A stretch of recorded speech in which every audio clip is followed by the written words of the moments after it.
Ele vai ser isso mesmo, em 80. A estaca de Brasília foi em 80, fiz 40 anos agora. Ele vai ser chamado para ser presidente da estaca de 86 a 90. Ele vai ser o segundo presidente da estaca. Legal. A gente até estranhou um pouquinho, porque o irmão, o primeiro irmão que foi o presidente da estaca, o irmão Alberto da Glória, veio de São Paulo, tinha outros irmãos muito bons para serem presidente da estaca, mas ele foi chamado para ser o presidente. Ele estava num lugar mais afastado, um pouco, no Gama, mas ele serviu por 4 anos. Minha mãe teve um AVC nessa época. Eu não me lembro as razões, mas acho que isso deve ter atribuído um pouco. E ele não vai pegar mais nenhum cargo de liderança, praticamente. Ele vai estar servindo na igreja normalmente, assim, como de um bispado, fazendo Seu alguma pai, coisa. Isso é. depois do AVC de sua mãe. Normalmente isso aí ele vai ficando, eles vão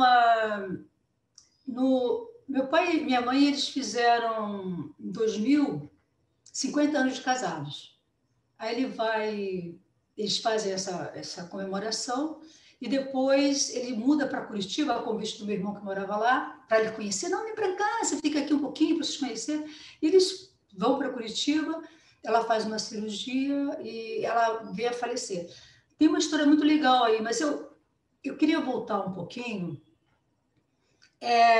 porque essa oportunidade que a gente teve assim de participar de todas essas atividades na igreja e tudo isso,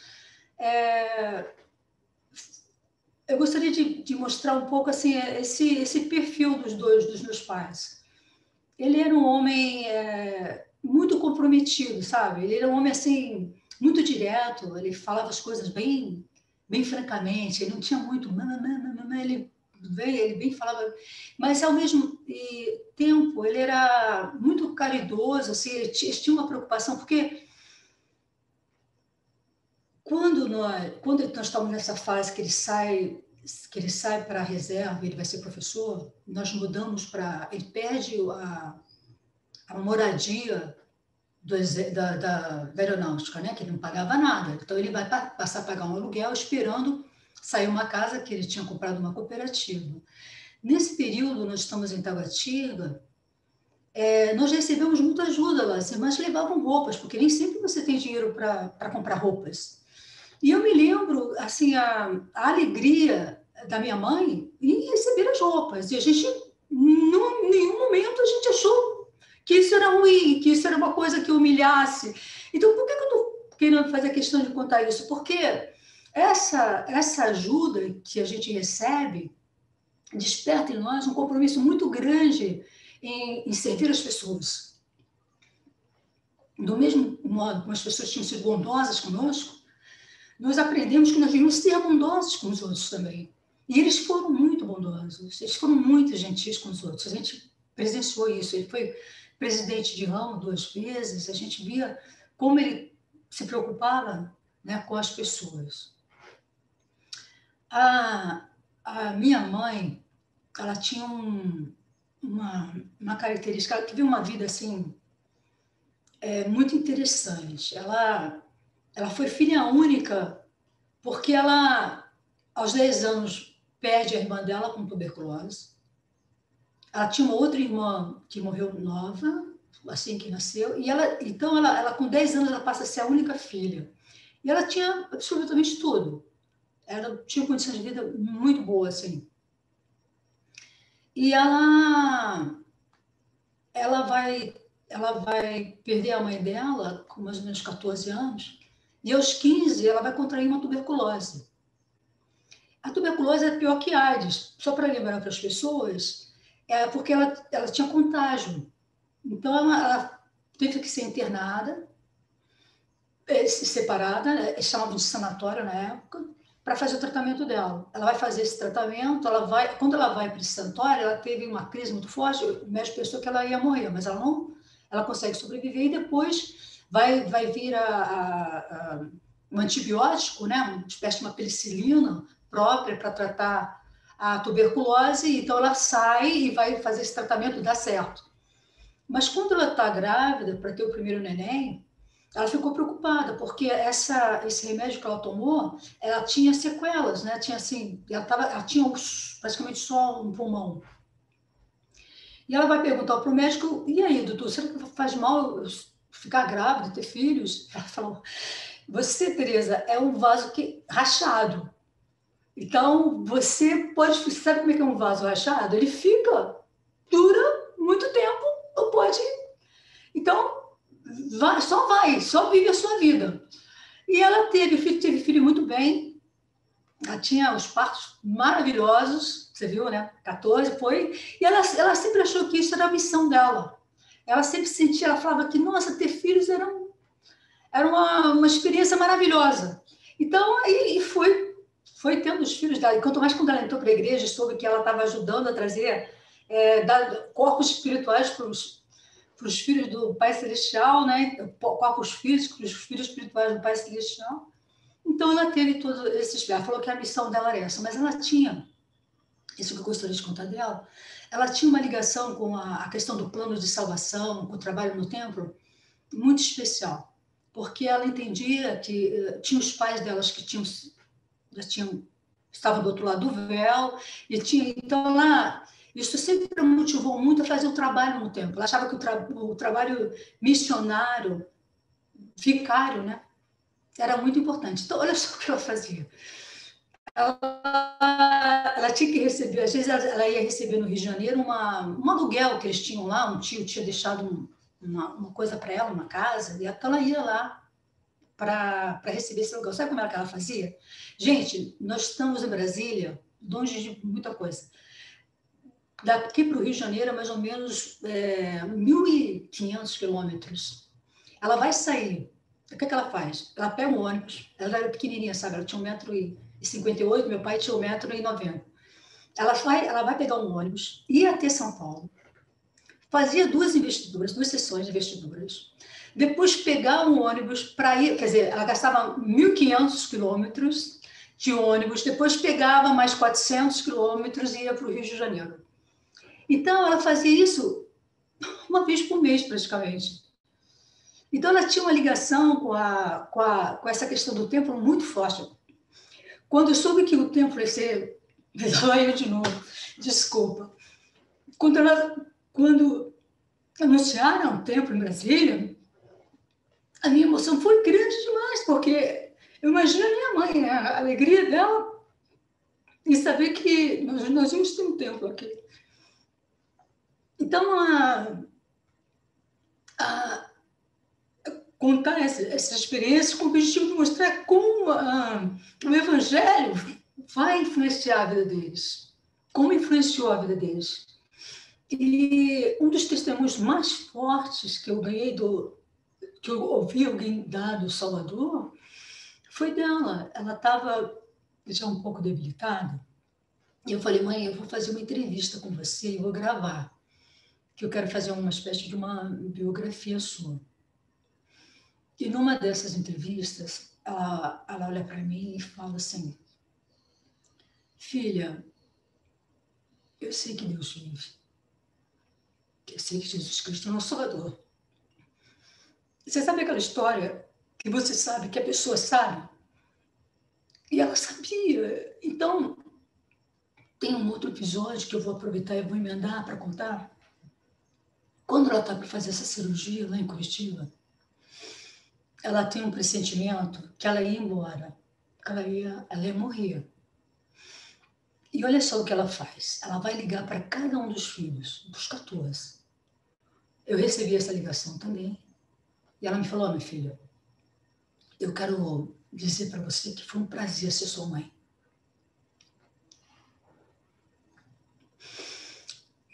Que você me desculpe, alguma coisa que eu não fiz bem.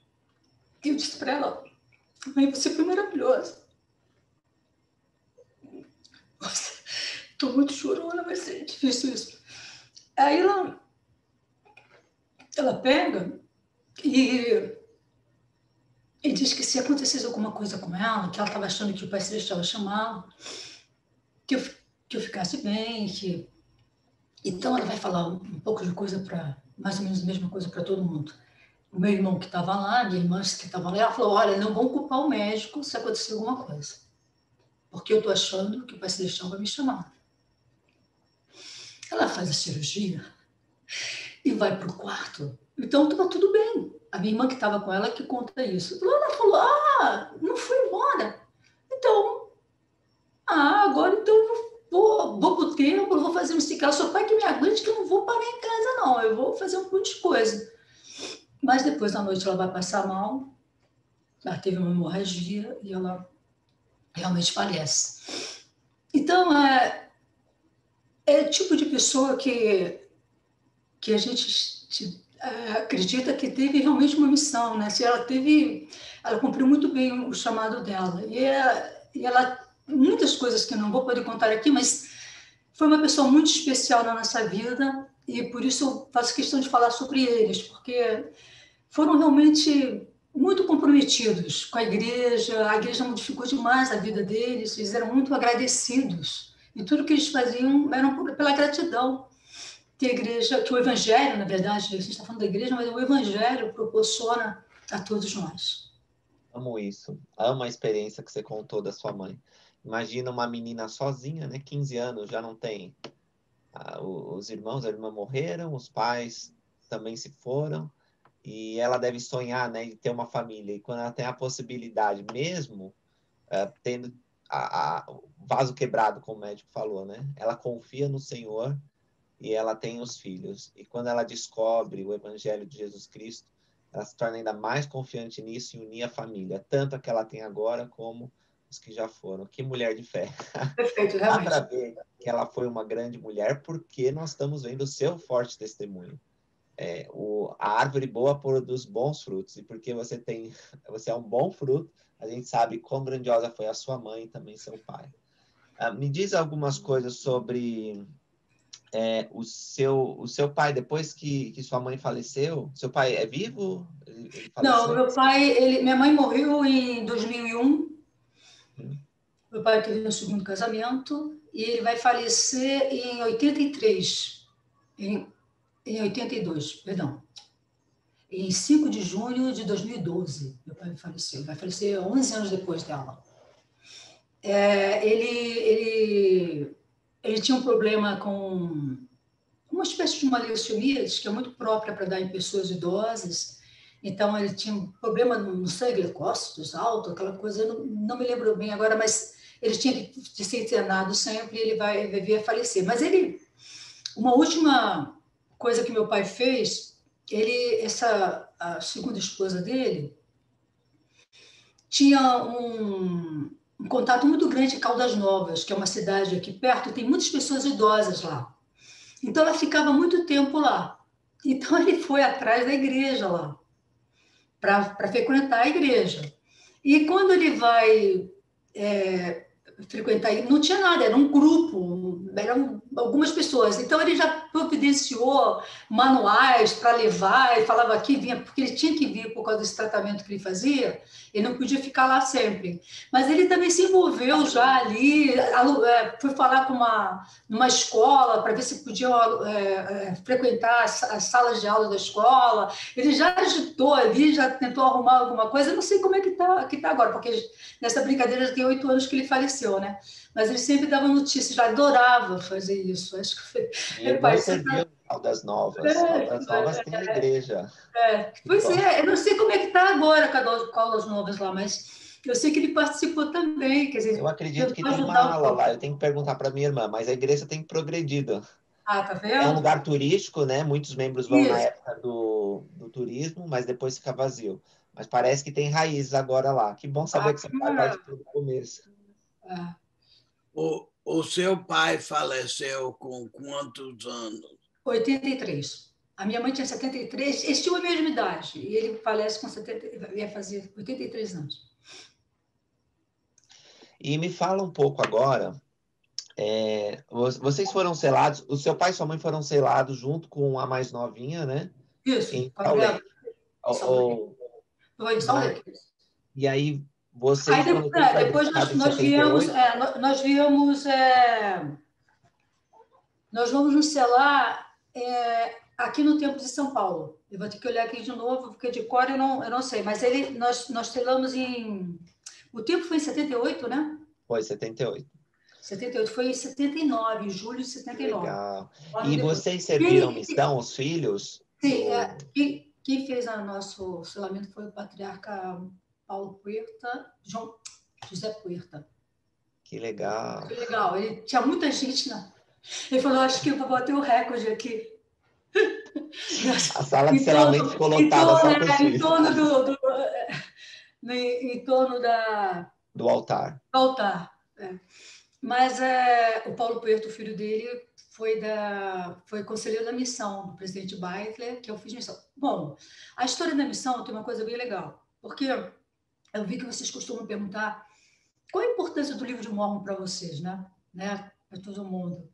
Sim, então, isso é muito importante, porque nosso projeto chama Central do Livro de Mórmon. Queremos centralizar tudo nesse livro tão sagrado. Tá, então deixa eu te contar uma coisa.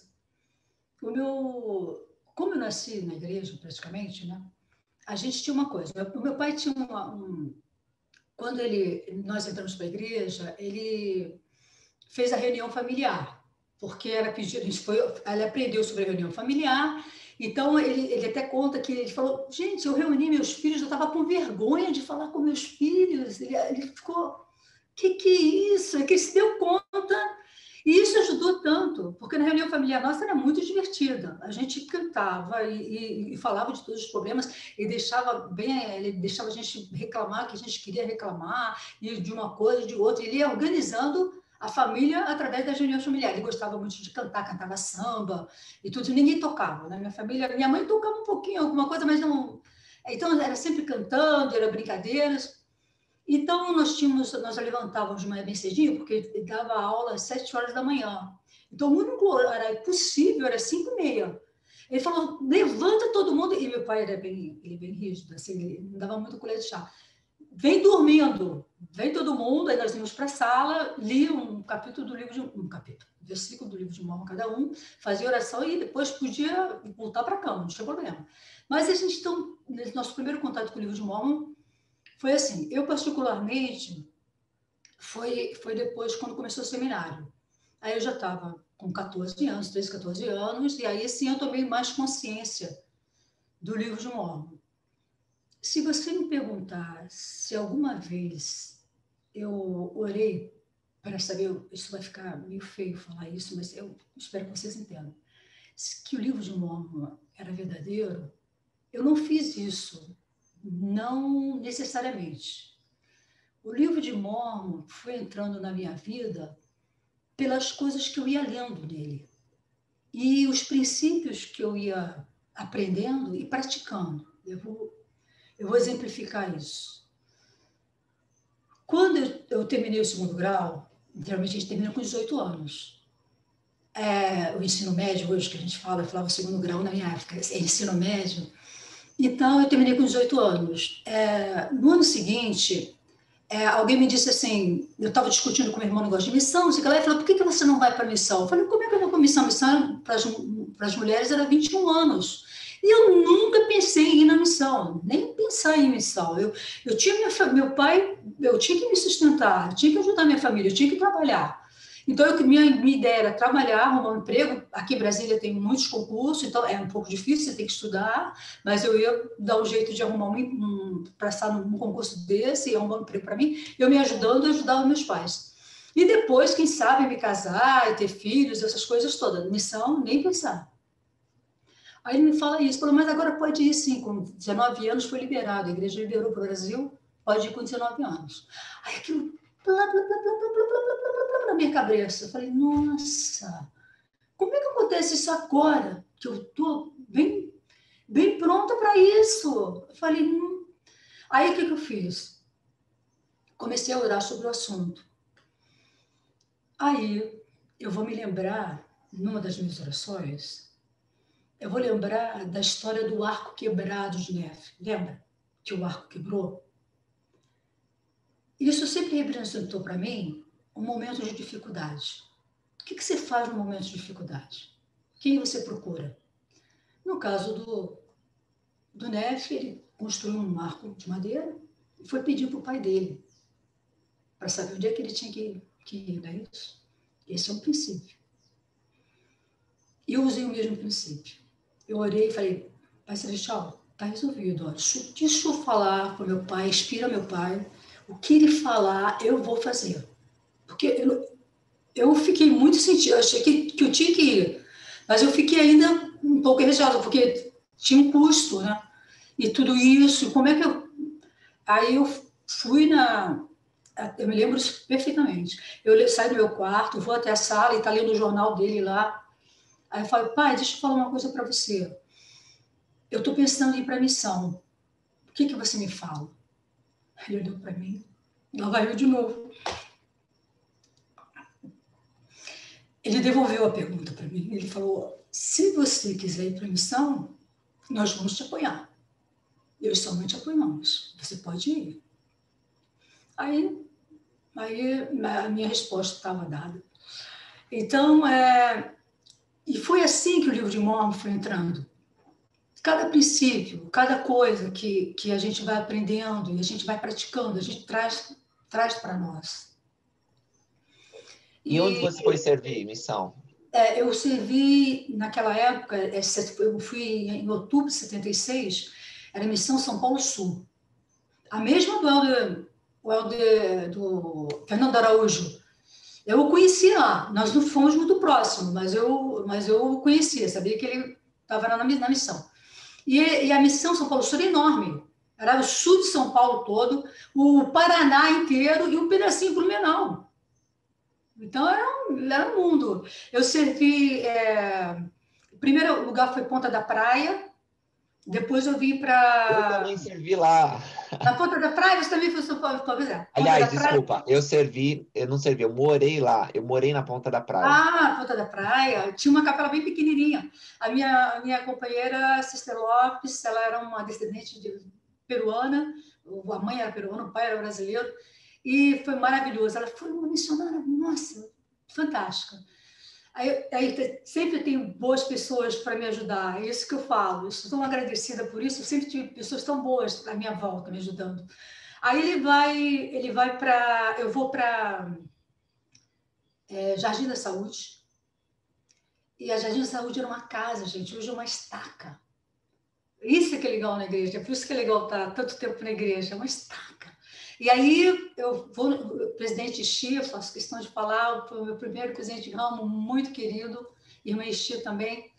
Então, o que vai acontecer? Eu vou depois para Londrina. Vou trabalhar em 3 lá. Porque depois que eu vou entrar, que nós entramos na missão, comigo foi a Sister Milani, que hoje é casado, Sônia casada, era Sônia Milani, quando ela foi para a missão, Sister Milani, ela hoje é Sônia casado, inclusive o esposo dela preside o Centro de Visitantes de São Paulo, ela com o esposo. Sim, olha só, o presidente casado, que legal. Isso mesmo.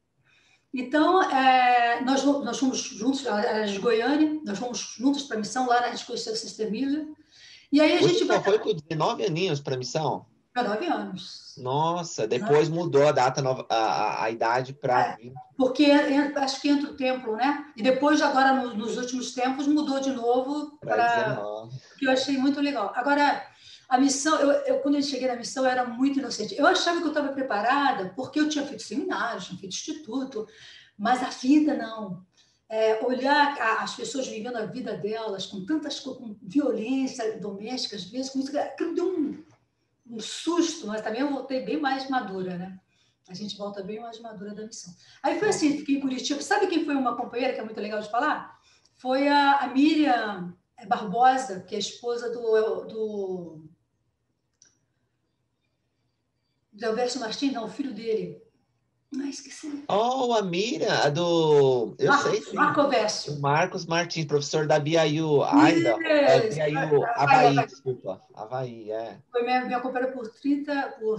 Eles foram presidentes de missão, presidente e esposa de missão da Missão São Paulo Norte. Isso mesmo. Nessa época, eu tenho uma irmã que fez missão também com o esposo, foi presidente de missão, a Beatriz, no Helder Pinho. Foram na mesma época, na mesma... Que legal. Então, você foi a primeira missionária da sua família? Sim. Isso, voltando lá. Eu fui a primeira missionária da minha família, depois de mim veio meu irmão, Alexandre, aí veio a Tereza Regina, que fez com a sua mãe. O Alexandre foi para a mesma missão que eu Foi fui. companheira da minha mãe. Foi companheira da sua mãe, no Rio Grande do Sul, em Porto Alegre. Depois eu tive uma irmã, muito engraçado isso, ela já estava formada, trabalhando, e ela resolveu fazer missão, o nome dela é Thelma. E naquela foto, ela está no colo. Ela vai fazer a missão, ela paga a missão dela. Ela vai fazer a missão 2 vezes. Ela foi missionária 2 vezes. Uma vez em São Paulo Leste e outra vez em Intergal. Olha, eu vou deixar essa história para ela contar. Não queira, não vou entrar. Qualquer hora ela conta essa história. Foi uma coisa, todo mundo, que isso? Mas ela falou, não, eu tenho que fazer outra missão e fez. Só que depois dela isso agora é uma brincadeira. Depois que ela faz a missão pela segunda vez, ela vai se casar, sabe? Um rapaz que entra na igreja, alguém fala o nome dela, estava até fazendo um curso de inglês lá em Utah, e aí o rapaz entra em contato com ela, e o negócio deu certo, ela acabou casou, aí todo mundo fica brincando, depois de 2 missões, né? Aí tinha que ser um casamento mesmo. Mas muito legal, uma pessoa muito especial, eu gosto, uma esposa dela, um cara maravilhoso. Perfeito. Irmã Consuelo, nós estamos chegando no fim dessa entrevista, mas eu já quero deixar o convite para uma segunda, porque eu quero ouvir sobre sua família, sobre, assim, porque você é casada, tem filhos, você falou que é avó, e a maioria dos seus... Eu nem falei da minha família, né? Então, você quer falar um pouco agora e terminar com o seu testemunho, e depois a gente pode marcar uma segunda vez para você contar mais história? Sim, olha, eu estou à sua disposição, mas eu acho legal falar. Eu me casei com o Astolfo Remígio de Rezende, filho. Ele é um mineiro de Cataguás. Ele veio também menino para cá em 60, acho que foi em 61 que ele veio com a família dele para com o pai. E ele entrou na igreja aos 13 anos. E assim que ele entra na igreja, ele se batiza em setembro, e em novembro o pai dele falece. E ele vai morar no Guará, onde meu pai é o presidente do ramo. Então, nós temos, no Guará tinha uma comunidade muito, muito boa. Era uma casa, mas a gente se divertia, tinha um grupo de jovens muito bons. Naquela foto você vai ver na frente um monte de jovens, era muito especial. E depois, como ele praticamente arrimo de família, porque ele era o mais velho, tem mais 3 irmãs, a mãe viúva. Então, tem uma história muito, muito bonita deles lá. E ele... Quando eu volto da missão, aí então a gente começa a namorar e a gente se casa. Nós tivemos 5 filhos. Agora, em janeiro, a gente vai fazer 40 anos de casado. Muito bom. A gente foi bem parceiro. Não foi um E casamento... fala o nome dos seus irmãos, fala o nome dos seus filhos agora. Vou falar. A mais E velha... netos também. Nós tivemos... Foi um pouco assim... Eu era muito boa também para ter filhos. Então, em 7 anos, eu tive 5 filhos. Então, eu tive a Carolina, o Felipe, a Denise, a Gabriela e o Vitor. A Carolina, que a gente chama de Carol, é a mais velha, não é casada ainda. E o Felipe tem um casal, né? Meus 2 netinhos, a Marina e o Guilherme. Depois a Denise, eu vou ter o Caio, o Theo e o Luca. E a Gabriela, nós estamos com a Flávia, e está grávida de novo, subimos esses dias, que ela está grávida de novo, já sabe que é um menino, então nós vamos ganhar nosso 7º netinho. Que bênção. E meus 2 filhos quiseram fazer a missão, fizeram a missão também, as meninas não quiseram fazer. Beleza. Irmã Consuelo, obrigado por você ter cedido essa entrevista. Então, já fica o convite aqui para uma próxima entrevista. E antes de terminar, gostaria de prestar o seu testemunho sobre o Evangelho e sobre as coisas que você compartilhou. Você prestou seu testemunho à medida do vídeo, mas assim, se quiser terminar agora com chave de ouro. Eu gostaria de dizer a todas aquelas pessoas que estão me ouvindo que ter participado assim, desse crescimento da igreja assim, tão novo, com tantas novidades, né? Sem capela, fazendo as coisas em casa, e andando de ônibus, e tudo essas coisas, a gente a gente desenvolve um amor muito grande pelo trabalho, pelo serviço dentro da igreja. E eu gostaria de dizer que a melhor maneira da gente fortalecer nosso amor pelo Pai Celestial é realmente servindo. Eu penso que essa desafio que está sendo lançado a nós de ministrarmos ao nosso próximo, ele vai fazer de nós pessoas bem melhores, porque nós temos que nos preparar como povo para a segunda vinda de Jesus Cristo. E eu acho que o que vai apressar essa vinda vai ser a nossa preparação individual. Das doutrinas da igreja que eu mais amo é a de que eu sei que eu sou filha de Deus, que eu sou filha do Pai Celestial, que eu tenho uma mãe celestial também, que eu vim de um lar celestial. E para esse lar eu tenho que voltar. E, se possível, levar todas as pessoas que eu amo comigo. Mas o ajudar para que nós possamos retornar. Essa é a coisa mais sagrada que eu entendo como princípio, doutrina dentro da igreja. Eu deixo esse meu testemunho com vocês, que vamos seguir em frente, irmãos, juntos, todos juntos, ajudando e orando uns pelos outros. Essa é a igreja de Jesus Cristo. Eu deixo isso em nome de Jesus Cristo. Amém. Amém.